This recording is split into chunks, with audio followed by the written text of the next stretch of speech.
Alright guys, it's Casey here from BGnR Outdoors. Today I'm showing you how to make your own bright 600 LED fishing light. This is gonna cost you a lot less than what it costs to buy one. Let me plug it in to show you how bright it is. Bam! 2 feet long, 600 LEDs, super bright green, waterproof. Just drop it in the water and wait for the fish to come to you. Listed at the bottom, the parts list and where you can find the stuff. I got everything from Home Depot and Amazon. So unless you're living somewhere crazy, or if you're not from the United States, these things are just, the parts are easy to find. Let me go through with you, tell you everything. Here's the clear tube, 2 feet long. I don't know if you can see it, but it really isn't that clear. You can use PVC, but this is, I think, $9. Clear PVC was, I think, over $30, so you can go expensive route if you want. Regular 3/4 PVC. This is what the LEDs wrap around. They'll go in between the tubes. These are couplers found in Home Depot. This one's 1 1/4 by 3/4. Two of these caps. You should get the right caps because the regular ones would be too big for these, but this fits in perfectly. Two of these battery clamps.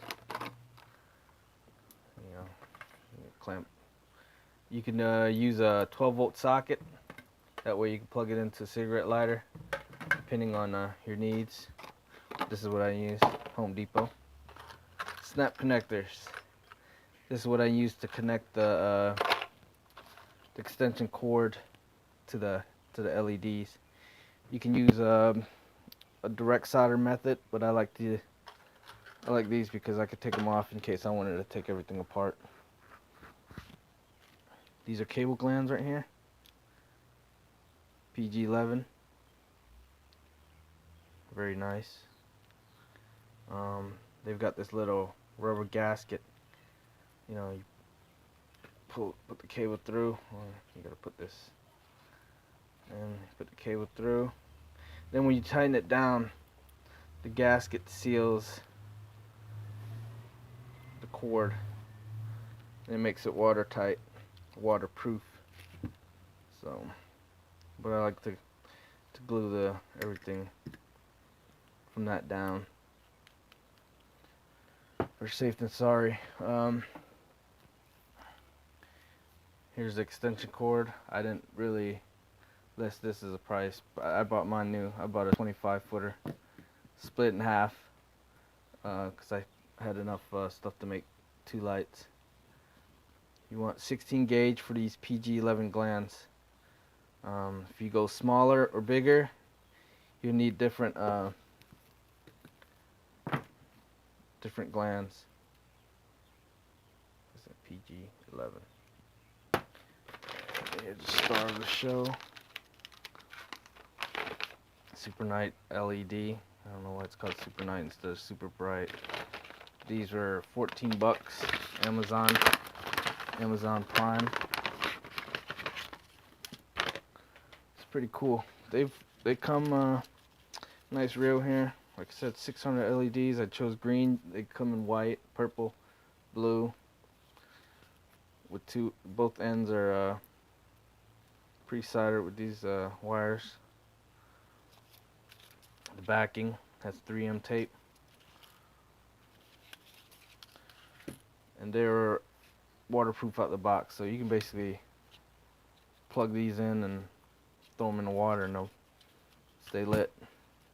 What you want to do before you do anything is test them to make sure that, you know, most or all the LEDs work. If not, you return it. So do the testing beforehand. Glue, E6000.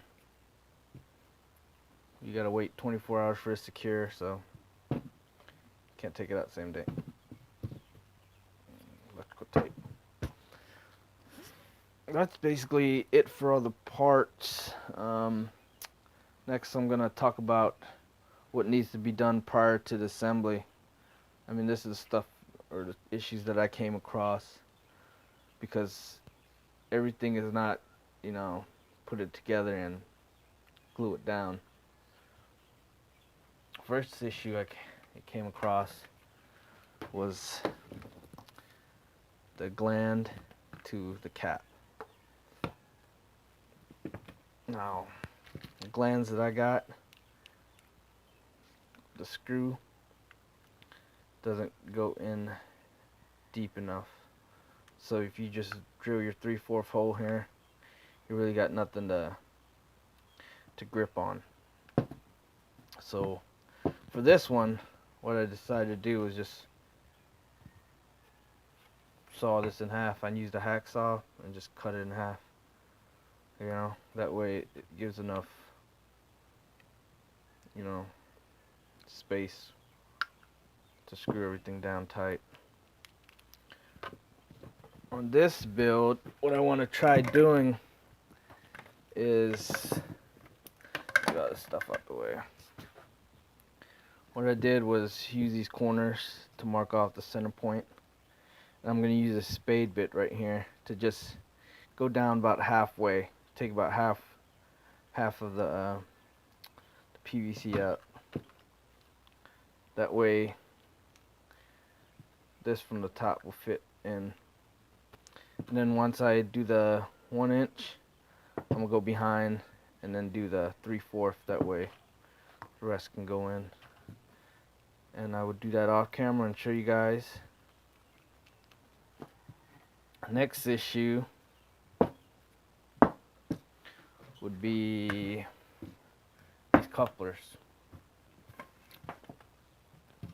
Now this connects to the main LED strip. You're gonna mount on here, and it's gonna connect onto here. It'll fit in there fine, but the issue is it won't go through the tube, clear tube. So what I ended up doing was just chopping this portion off right here. This little lip, I chopped that off on both of them because you got one on each end, and it'll slip right through afterwards. I just use a hacksaw for everything. And then the last issue, 3 isn't so bad, I guess, is with this nut here. When you have the hole for this gland to go through, this nut, and well, this isn't really the issue because it'll fit right, you know, in there, but the nut won't. You know. Now you've got 2 options. If you have a grinder, you can grind, you know, these little corners off and make it round. That way it'll fit into there, because you want it seated as flush as possible and as centered as possible. I mean, you're not really trying to get it dead on center, but you want to try to get it, you know, as centered as possible. This really isn't as centered. You can see, you know, the gap from this side to this side, but really, if you use the light in the water, it's really not going to be a problem with it melting the. I don't think the LEDs can get hot enough anyways to melt the plastic. So what I did, instead of just, you know, grinding off the corners, I took the 1 inch and spade bit again, and drilled this lip off right here. You can see this lip. You might need to sand it down afterwards, but when you get that cut off, it'll fit right in, and you can push it right in and screw everything down and glue everything down. Those are only 3 issues. I'm gonna take care of that off camera, and I'm gonna come back and show you guys, explain, you know, what happened to each piece. So I will be back